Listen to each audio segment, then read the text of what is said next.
In this video, I'm going to show you how to delete Instagram account.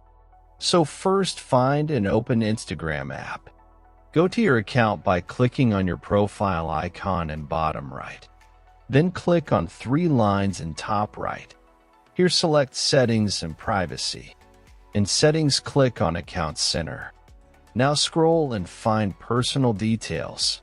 In Personal Details, click on Account Ownership and Control, then select Deactivation or Deletion. Select account you would like to delete. In this pop-up, select Delete Account and press Continue. Select something else and click Continue. Then enter your password